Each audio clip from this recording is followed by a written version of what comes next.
Hi, and welcome once again to this week's Madi to the Max Vlog Talks. Today, I look like a pirate because I like purple, duh. And this week, I'm going to be listing my top 10 OTPs. And for all of you that aren't aware of the internet fandom community, OTP stands for One True Pair. And I have over 10 one true pairs. Welcome to the internet! It's illogical! I know that other people have other opinions and pairings that they really love, but these are mine, because who doesn't like to talk about their OTPs?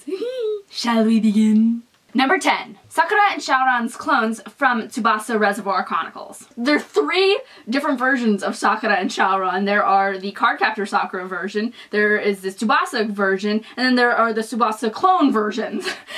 And I actually, out of all 3 of those, I like the clones best. They have like the least amount of screen time, and yet they're my favorite. I'm not saying that I don't like the actual Sharon and Sakura, but there's just something about the clones that are just so squealable. Oh my god, and I love their story and how they find each other again, and then she sees him and the rose petals are falling and then they hug. It's like, oh my god! It's just so romantic and I love their story so much. They're so cute! Number 9. Fiero and Alpha from Wicked the Musical. Notice how I say musical here because the book version, Fiero actually is cheating on his wife and then dies.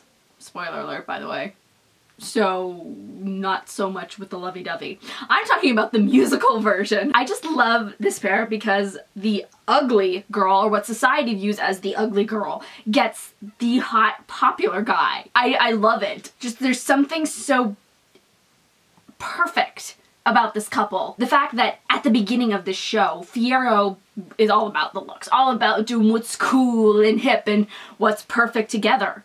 Well, by the end of the show, he doesn't care what's beautiful. He doesn't care if he's beautiful or she's beautiful. To each other, they are the most beautiful people ever. And that is why this is a wonderful OTP. They're just perfect. Number 8. Merlin and Morgana from the BBC's Merlin. Now, in the show ends badly. The writing isn't right. The anticipation is built up wrong. The reason that she's evil is so stupid.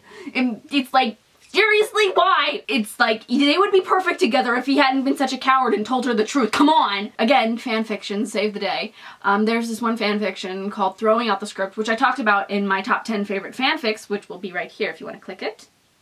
It changes Merlin's decision and the turning point for when Morgana turns evil and she doesn't turn evil. So in that world, which is the real way Merlin should have ended, they are the perfect couple. And so in my mind, they are the perfect couple. But every once in a while, I will go, nope, that is not right. It should be these people. That's how it should be. And Merlin and Morgana is one of those. There's a couple others that you will see on this list. So, without further ado, on to number 7. Castle and Beckett from Castle. They are so complementary to each other. These characters are just like, they are perfect. They are just perfect. Because she balances his goofiness and he brings up her silliness. Because of him, she has been able to finally heal, and because of her, he has been able to become a better person. There's nothing better than when 2 people complement each other so well they can become better people. Basically, for the first 4 seasons, I believe, this show mainly revolved around the will they, won't they factor of the show.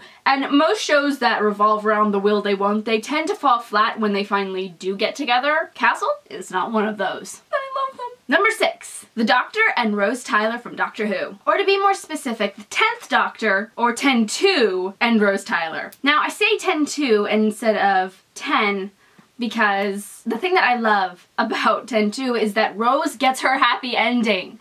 I mean, even if she had stayed with the Doctor, it couldn't have lasted. I mean, not really. I mean, he's a Time Lord that lives for hundreds of years. She's a human. She would eventually grow old and die. Well, he stayed forever young and regenerating, except for when he got to Capaldi. But I'm not complaining about Capaldi. I love Capaldi. I'm so excited for Capaldi.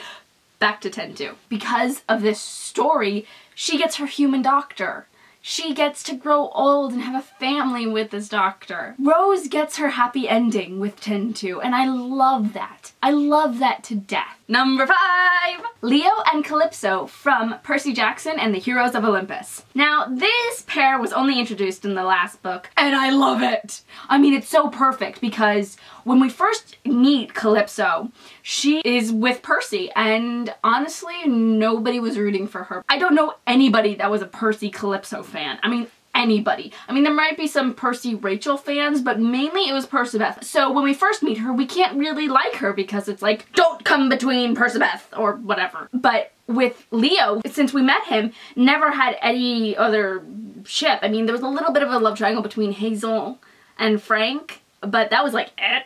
And personally, I was rooting for Frank, so I couldn't really root for Leo. And I was like, I love your character, but I don't root for you getting together with Hazel, sorry. Bringing together Leo and Calypso is like,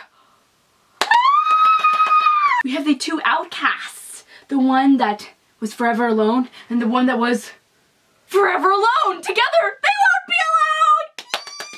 Number 4, Elsa from Frozen and Jack Frost from Rise of the Guardians. Now, I don't normally tend to ship characters from different genres, but they are perfect together.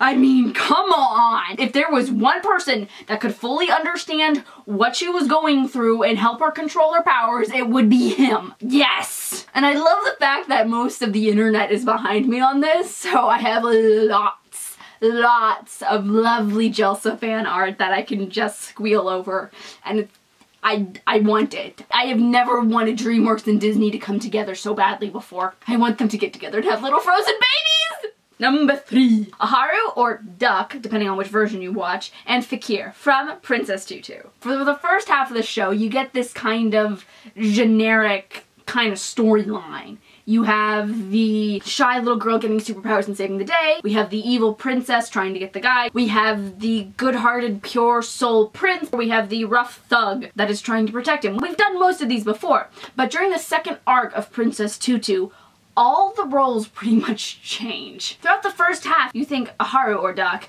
is going to get together with Muto, the kind-hearted prince. But during the second arc of the show, the characters totally change. There were those guys. And Fakir and Haru's relationship is so much stronger because they have had to work together as a team and fight for what they believe in, and together they are stronger than they are apart, and they are just so beautiful together!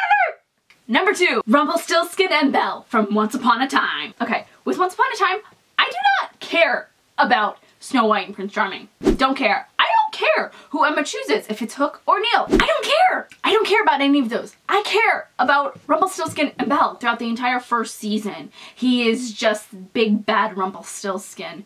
And then you see him with Belle, and there's this gentleness and this kindness that only she brings out in him because she sees the man behind the monster that nobody else does. And they are perfect, and all I want is for them to have little Rumbelle babies together! So how dare you try and kill him! And my number 1 OTP is Percy and Annabeth from the Percy Jackson series. From the beginning of this series, it was always Percy and Annabeth. The entire first 5 books were kind of this, come on, please, get together!